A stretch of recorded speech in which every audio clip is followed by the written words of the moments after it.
À la une de l'actualité dans cette édition, le gouvernement lance le plan d'urgence du Burkina Faso révisé. Les déplacés internes sont passés de 87 000 en janvier 2019 à 270 000 en août 2019, ce qui fait passer le plan d'urgence de 13 milliards de francs CFA à 94 milliards de francs CFA. La ministre en charge de l'action sociale fait le bilan de l'assistance sociale aux personnes déplacées internes à l'occasion de la journée mondiale de l'aide humanitaire commémorée le 19 août, à suivre dès le début de ce journal.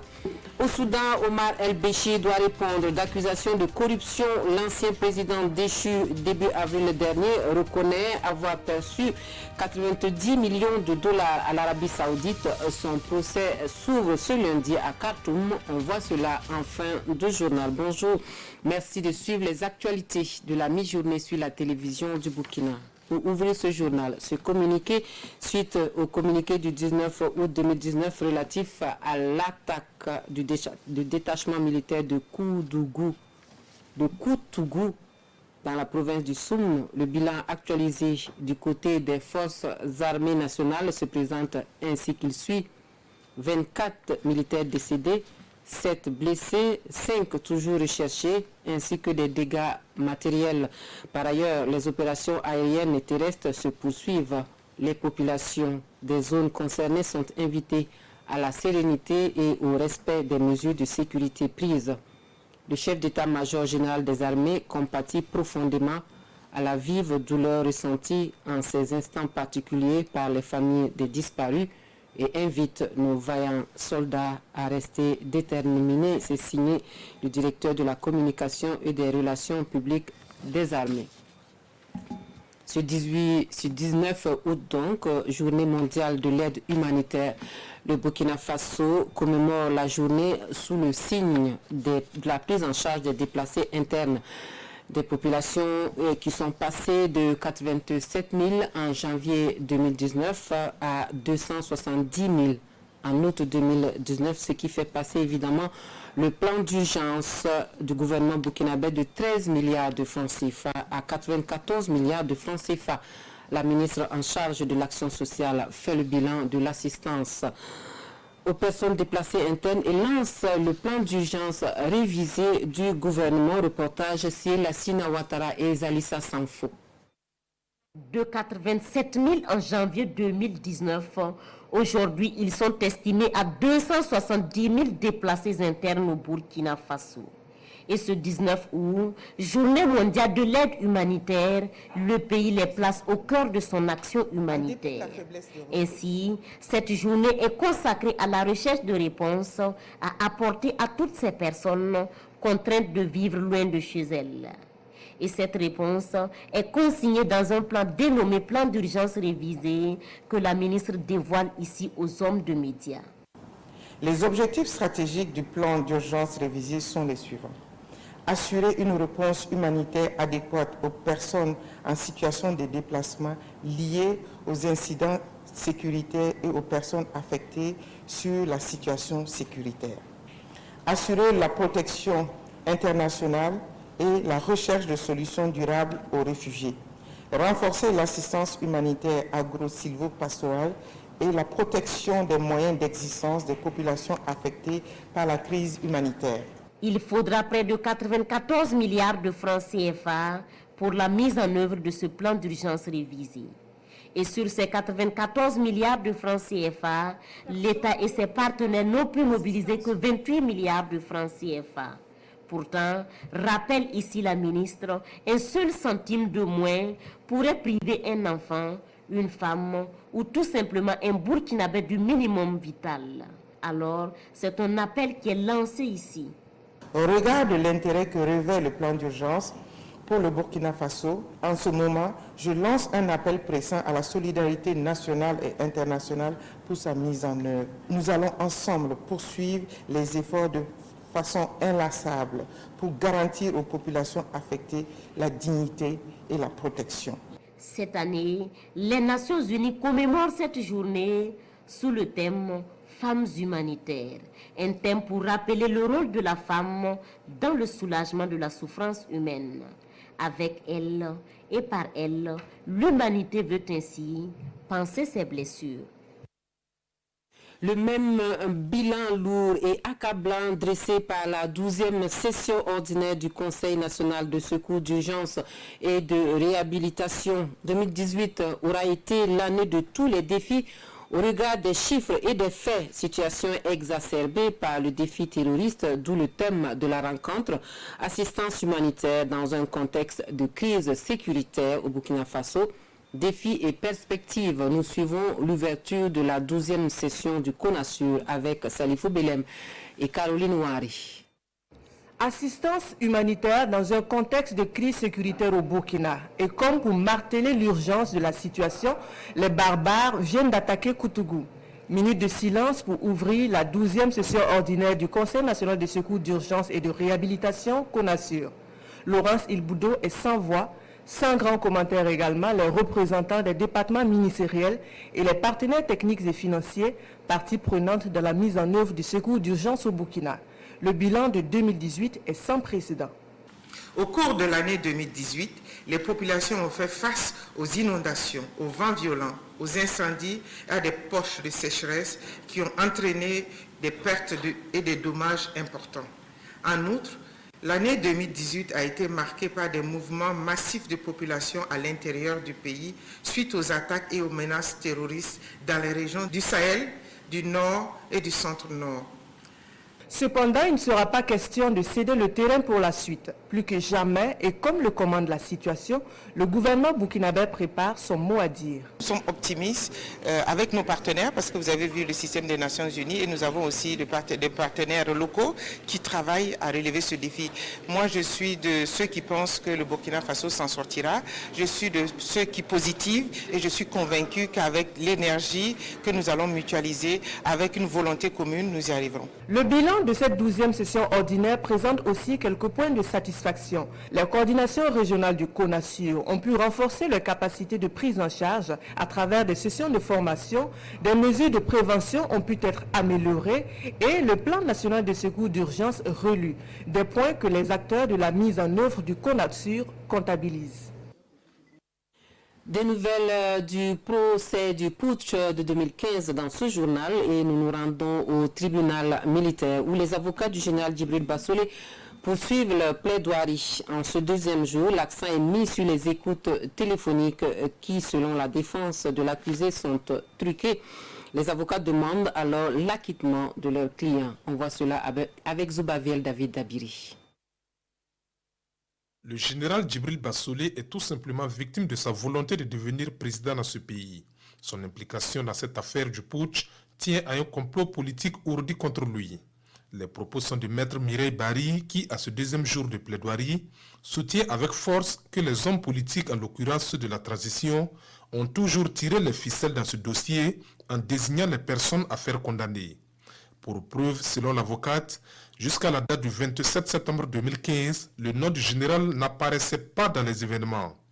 C'est le 28 septembre 2015 que le gouvernement de la transition pond un communiqué présentant Djibril Bassolé comme un des cerveaux du putsch. Depuis lors, tout est mis en œuvre pour le faire inculper. Des écoutes truquées et manipulées sont mises à sa charge, ses aides à autrui sont confondues avec des appuis au putsch et toute la machine judiciaire contrôlée par Yacouba Isaac Zida est déployée contre lui, regrettera Maître Barry. Et justement, sur les écoutes téléphoniques, après une étude comparée des rapports des experts Herman Kunzen et Norbert Felpen, respectivement commis par les juges d'instruction et le général Bassolé, pour donner des avis techniques sur l'origine et l'authenticité de la conversation intitulée Soro to Bassolé, Maître Barry mentionne que les éléments sonores sont d'origine douteuse et un fonds de commerce pour les OSCI. Ils n'ont pas leur place dans un tribunal, clamera-t-elle à l'attention des juges. L'avocate charge également le parquet militaire et les juges d'instruction qu'elle qualifie de manipulés par une main invisible depuis octobre 2015. L'auxiliaire de justice prend l'exemple des mandats d'arrêt émis contre Guillaume Soro puis retirés selon elle sous la pression des politiques avec leur onde de choc au Conseil supérieur de la magistrature. Pourquoi a-t-on arrêté la poursuite contre Guillaume Soro et maintenu celle contre le général Bassolé? Pourquoi les généraux Bakayoko et Diomando de la Côte d'Ivoire ne sont pas poursuivis? Comment le colonel Yacouba Ouedraogo a-t-il obtenu sa liberté dans cette affaire? Dans sa tentative d'apporter des réponses à ses propres interrogations, l'avocate aboutit à la conclusion suivante.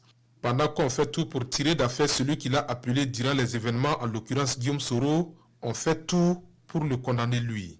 Maître Antoinette Ouedraogo s'inscrit dans la même ligne de défense et interpelle le tribunal en ces termes, je cite, « Même s'il y a 84 accusés dans le box, l'auteur intellectuel des faits est ailleurs, à se la couler douce dans son exil d'Ouri. » Fin de citation. L'ancien bâtonnier burkinabé met également un point d'honneur à plaider pour la réconciliation nationale. Maître Yérim Thiam, lui, demande l'acquittement pur et simple du général Bassouli. Autre actualité, l'Agence nationale de l'aviation civile sensibilise les acteurs du transport aérien à Ouagadougou. Il s'agit de leur donner des informations nécessaires sur les services de recherche et de sauvetage des aéronefs en détresse en vue d'une appropriation de la démarche globale du processus. Ces acteurs devraient donc pouvoir à terme identifier le mécanisme de financement de ces opérations conformément aux dispositions de l'Organisation internationale de l'aviation civile OACI. Des précisions avec Nyarki Teda. Vers un transport aérien plus sûr et sécurisé, cela passe absolument par de bons services de recherche et de sauvetage des aéronefs en détresse. C'est tout l'intérêt de cette rencontre qui vise à sensibiliser les décideurs. Autour de la table, des membres de l'exécutif, des parlementaires et des diplomates. Dans le contexte actuel, il faut trouver un mécanisme pérenne et efficace pour le financement des activités de recherche et de sauvetage. Vous savez, quand on parle donc de cette question, ça, dans notre pays, on a en tout cas mémoire donc, le crash du vol Air Algérie dans la sous-région. Et donc c'est un enjeu important pour l'aviation civile. Et nous voulions montrer que nous avons pris conscience au plus haut niveau. Et donc c'est pour ça que cet atelier-là, en tout cas, vise à sensibiliser donc, les décideurs de notre pays. Nous avons besoin de ressources, nous avons besoin de renforcement de capacités, nous avons surtout besoin que notre pays soit un modèle. Le crash d'Air Algérie a été une douloureuse épreuve, mais les pays de la sous-région ont su faire preuve de résilience et il est plus que jamais nécessaire de consolider les acquis. Depuis que cet événement s'est passé, toute la communauté sous-régionale s'est mobilisée. Aujourd'hui, nous avons un niveau de sûreté et de sécurité les plus élevés sur le continent. Nous sommes aujourd'hui à un taux de 68% de niveau de la qualité de notre capacité. Et pourquoi? Parce que nous avons mis nos moyens ensemble. Aujourd'hui, il est temps que chaque État renforce cet acquis en anticipant sur les bonnes pratiques. Le Burkina Faso est déjà sur la bonne voie. Le nouveau code de l'aviation civile est adopté par l'Assemblée nationale et les financements des services de recherche et de sauvetage des aéronefs en détresse assurés par le budget de l'État.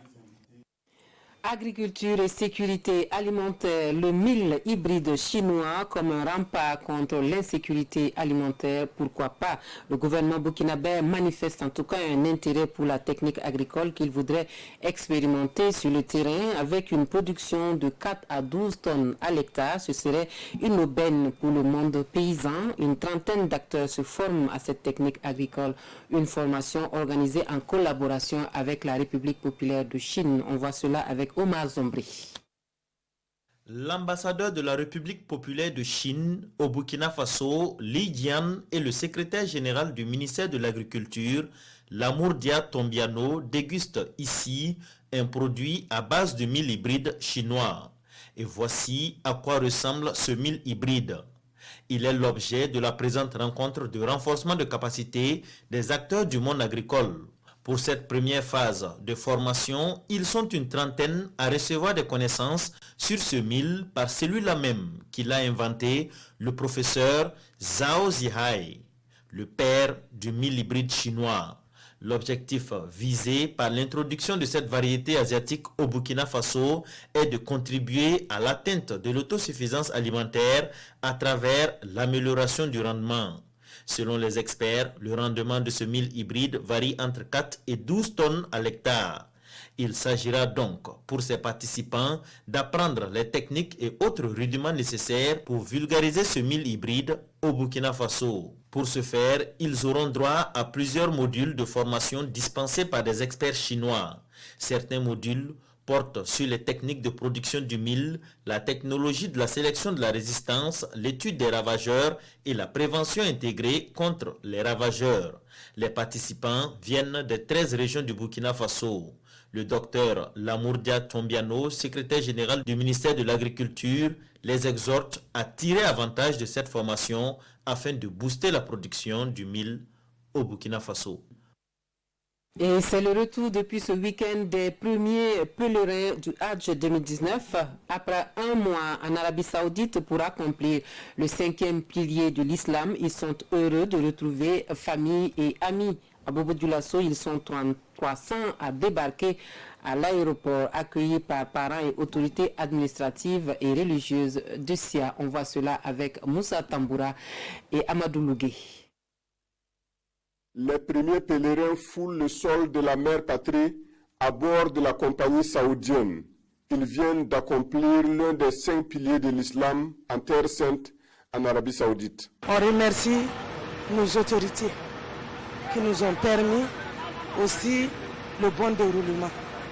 Et on a prié pour nos familles, nos amis, nos parents et surtout pour l'État burkinabé.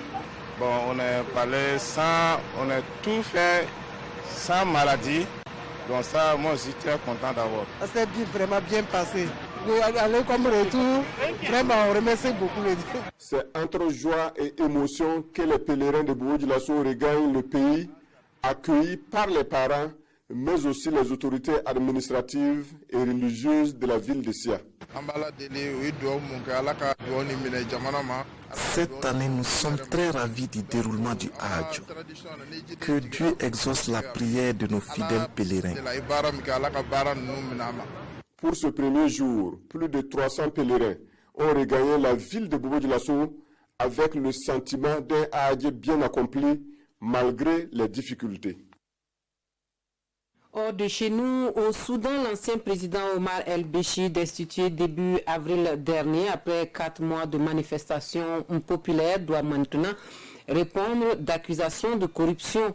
Le procès pour corruption et trafic d'influence du chef de l'État soudanais déchu s'ouvre ce lundi à Khartoum. Il reconnaît avoir perçu 90 millions de dollars de l'Arabie Saoudite. Assis dans une cage en métal, mal rasé, voici celui qui a dirigé le Soudan durant 30 ans. Omar El-Béchir est accusé de corruption et de trafic d'influence. Son procès s'est ouvert à l'abri des caméras ce lundi à Khartoum. Selon l'accusation, il aurait perçu près de 90 millions de dollars de la part de l'Arabie Saoudite, alors qu'il était encore le président tout-puissant du pays. Un règne qui s'est fini le 11 avril dernier, lorsque l'armée l'a déposé. Pour les défenseurs de Béchir, ceux aujourd'hui au pouvoir pourraient également un jour payer pour leurs actions. Ce message ne s'adresse pas seulement au gouvernement déchu, mais également à ceux à qui le pouvoir a été transféré. Personne n'est au-dessus des lois. Voilà pourquoi tout le monde devrait prendre cela en compte alors que le président du pays a été renvoyé devant un tribunal. Amnesty International a averti que ce procès ne doit pas faire oublier les crimes contre l'humanité dont est accusé Omar El-Béchir. L'ancien président fait toujours l'objet de mandats d'arrêt délivrés par la Cour pénale internationale pour des crimes commis durant le conflit au Darfour. Une guerre qui a fait, selon les Nations Unies, au moins 300 000 morts et 2,5 millions de déplacés. Mais rien ne permet de dire qu'Omar El-Béchir aura un jour à répondre au juge de La Haye, les militaires ayant jusqu'ici toujours refusé de l'y transférer. La rencontre a lieu à Brégançon et cela à quelques jours seulement d'un sommet du G7 à Biarritz, duquel la Russie sera la grande absente. Le président français a reçu son homologue russe dans la résidence de villégiature des chefs d'État. Plusieurs sujets majeurs sont abordés de front. La Russie est européenne et il faut rétablir un système de confiance avec elle. Ce sont les mots d'Emmanuel Macron qui a cherché à se rapprocher de son homologue russe Vladimir Poutine ce lundi au fort de Brégançon. À quelques jours du G7 de Biarritz où la Russie n'est pas invitée, les deux chefs d'État ont paru ouverts à un réchauffement des relations Est-Ouest. Parce qu'elle est européenne, la Russie a toute sa place dans l'Europe des valeurs.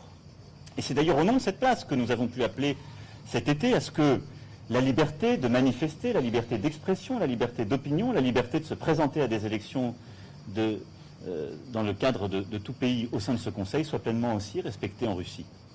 Parce que je crois à cette Russie européenne. Interrogé sur la répression des manifestations pro-démocratie à Moscou, Vladimir Poutine a répondu ne pas vouloir avoir à faire face à des événements similaires à ceux de Paris, faisant référence à la crise des Gilets jaunes. Mais ce sont le nucléaire iranien, la guerre en Syrie et le conflit en Ukraine qui vont être principalement abordés par Emmanuel Macron et Vladimir Poutine. Je vais parler avec le président français de mes contacts avec le nouveau président ukrainien, a notamment déclaré Vladimir Poutine. Il y a des choses qui sont dignes de discussion et qui suscitent un optimisme prudent, mais je reste favorable au format de Normandie, Russie, Ukraine, Allemagne, France. Grande divergence cependant au sujet de la Syrie, notamment sur la mise en place effective d'un cessez-le-feu à Idlib, incompatible selon Poutine avec sa volonté d'aider Bachar el-Assad à se débarrasser des menaces terroristes. La désignation de Charles Blé Goudé à la tête de son parti relance la reconfiguration de la scène politique ivoirienne, tandis qu'au Burkina Faso, une vingtaine de cadres du CDP réintègrent leur parti et ne cachent pas leur volonté d'imprimer leur marque au parti face à son défi d'unité. La revue de presse avec Vincent Kiendrebego. À la une de aujourd'hui au Faso, CDP, retour dans la maison pour Juliette, Badini, Salia, Zambédé, Léonce et compagnie, eux qui n'étaient plus en odeur de sainteté avec l'équipe dirigeante du parti de Blaise Compaoré. Et le journal de se poser deux petites questions. Est-ce la fin du désamour entre les camps cadrés et Komboyogo? Pas exactement. Début d'une tentative de rassembler la famille CDPiste? Assurément oui. Il se pourrait que ce soit l'introuvable unité post-Blaise Compaoré qui, enfin, se dessine. Reste une troisième question. Quel cornac pour le CDP à la présidentielle de 2020? Dans la réponse, il y a deux cas. En désordre de bataille, ce sera l'échec total. En candidat unique, le CDP pèsera dans cette échéance, selon l'éditorialiste de Aujourd'hui au Faso. Alors, 22 cadres dissidents réintègrent les instances du parti. C'est aussi la une du journal Le Pays qui reprend leur longue déclaration. Une déclaration dans laquelle les caciques du CDP justifient leur retour dans les instances du parti. Nous le faisons parce que nous sommes attachés au CDP, par fidélité et loyauté indéfectible au président d'honneur du parti, Blaise Compaoré, mais aussi pour surveiller de près le processus de régularisation de la composition du bureau politique national, peut-on lire dans cette déclaration. Quid du candidat pour 2020? Le moment venu, les mécanismes internes du parti et le rôle qui est dévolu au président d'honneur permettront de trancher cette question, ont-ils écrit. Dans Sidoya, le retour de Charles Blé Goudé sur la scène politique ivoirienne. En effet, l'ancien ministre de la Justice de Laurent Gbagbo en liberté sous condition a assisté ce dimanche par vidéoconférence depuis La Haye au congrès de son parti, le COGEP, et même qu'il a été élu à l'unanimité comme président du parti pour 4 ans. Voilà qui est clair. Le général de la rue se prête des ambitions présidentielles et sa candidature en 2020 n'est pas à exclure, selon Sidoya. Sauf que la large coalition de l'opposition politique entamée par Bédié ne crachera pas sur une éventuelle adhésion de la bête politique nommée Blé Goudé. Et pour finir, cette déclaration du président du Faso à l'issue du Conseil supérieur de la défense et de la sécurité qu'il a présidé ce matin, ce lundi 19 août, le détachement des forces armées basé à Koutougou a fait l'objet d'une attaque terroriste. Le bilan de l'attaque fait état de 24 militaires tués, 7 blessés et 5 portés disparus. C'est le plus lourd bilan jamais enregistré par les forces de défense et de sécurité burkinabè depuis que le pays fait face à des violences terroristes. C'est un bilan qui nous attriste, a indiqué le président du Faso à l'issue du Conseil supérieur de défense et de sécurité qu'il a présidé donc ce matin. Dans cette déclaration prononcée en fin de matinée, Rochmar Christian Kaboré appelle les Burkinabés à rester debout et solidaires des forces de défense et de sécurité pour gagner la guerre contre le terrorisme. C'est la fin de cette session d'information. Merci de nous avoir suivis.